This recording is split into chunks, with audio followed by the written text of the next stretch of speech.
राम राम दोस्तों और मेरी माताएं बहनें, आशा है कि आप सभी के ऊपर बाबा नीम करौली जी की अपार कृपा होगी।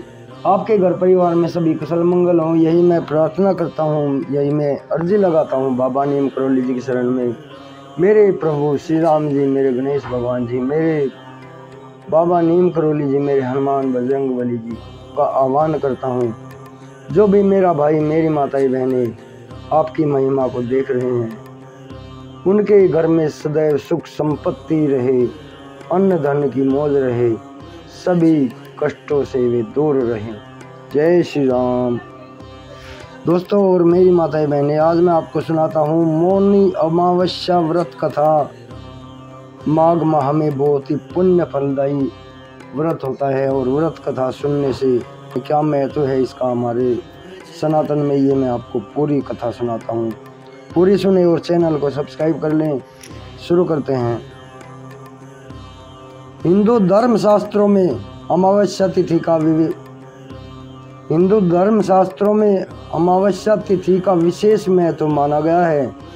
वैसे तो हर अमावस्या का अपना महत्व होता है, लेकिन माघ माह में पड़ने वाली अमावस्या बेहद खास होती है। माघ माह में अमावस्या को मौनी अमावस्या कहते हैं, जो कि आज यानी 29 जनवरी को है।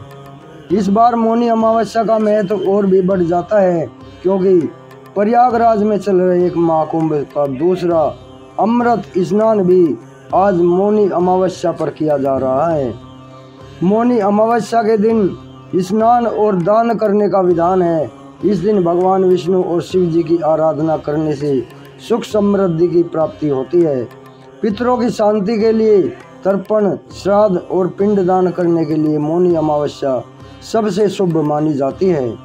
इन सभी के अलावा इस दिन व्रत रखने का विधान भी है। हालांकि कुछ गृहस्थ और साधु सन्यासी इस दिन मौन व्रत भी रखते हैं। धार्मिक मान्यता है कि मौनी अमावस्या के दिन इसकी कथा सुनने से पुण्य की प्राप्ति होती है और हर मनचाही इच्छा पूरी होती है। ऐसा भी कहा जाता है कि मौनी अमावस्या के दिन इस व्रत कथा को सुनने से व्यक्ति के सभी पाप दूर हो जाते हैं और मनोवांछित फल की प्राप्ति होती है। अब शुरू करते हैं मौनी अमावस्या व्रत कथा। धर्मशास्त्रों में वर्णित पौराणिक कथा के अनुसार कांचीपुर नगर में देवस्वामी नामक ब्राह्मण अपने परिवार के साथ रहता था। देवस्वामी की पत्नी का नाम धनवती था। उनके 7 बेटे और 1 बेटी थी, जिसका नाम गुणवती था। एक बार देवस्वामी ने अपनी पुत्री गुणवती के विवाह के लिए एक ज्योतिषी के पास अपनी बेटी की कुंडली देखने के लिए भेजी। ज्योतिषी ने गुणवती की कुंडली देखकर भविष्यवाणी की कि गुणवती के विवाह के बाद उसके पति की मृत्यु हो जाएगी। इस भविष्यवाणी को सुनकर देवस्वामी परेशान हो गया और ज्योतिषी से कुछ उपाय बताने के लिए कहा। ज्योतिषी ने देवस्वामी को बताया कि सिंगल द्वीप में एक पतिव्रता महिला रहती है, जिसका नाम सोमा धोबिन है। वह महिला अपने पुण्य दान करके इस दोष को समाप्त कर सकती है। इस बात को सुनकर देवस्वामी ने गुणवती को उसके छोटे भाई के साथ सोमा धोबिन के पास भेजा।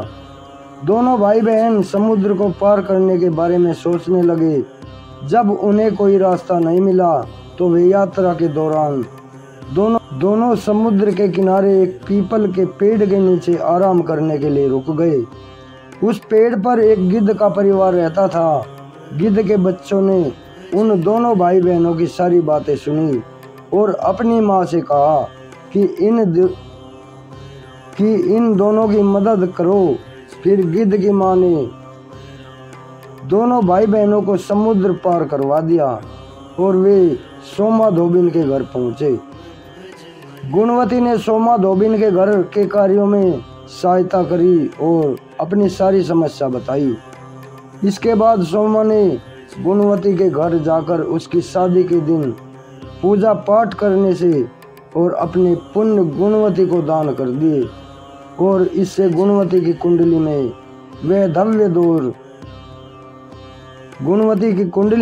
दव्य दोष दूर हो गया। जब देव स्वामी ने सोमा से उसके पुण्य की प्राप्ति के बारे में पूछा तो उसने कहा कि मौनी अमावस्या के दिन मैंने भगवान विष्णु की पूजा और 108 परिक्रमा की हैं, जिससे मेरे पति और मेरे बेटे की अकाल मृत्यु टल गई। यह कथा सिखाती है कि मौनी अमावस्या पर व्रत, दान और भगवान विष्णु की आराधना करने से जीवन में सुख, समृद्धि और पुण्य की प्राप्ति होती है और मन चाहा वर मिलता है। जय श्री विष्णु, जय श्री हरि, जय बाबा नीम करोली महाराज की जय, श्री हनुमान बजरंग बली की जय। ओम श्री सर्वदेवाय नमः। दोस्तों और मेरी माताएं बहनें, बेहद पुण्य फल देने वाली, मनोकामना पूर्ण करने वाली ये व्रत कथा है। इसे आगे भी शेयर करें और चैनल को सब्सक्राइब कर ले अगर आपने नहीं किया है, ताकि आपके घर में सदैव सभी कुशल मंगल हों। यही मेरी प्रार्थना है, यही मेरी अर्जी है। जय राम जी की।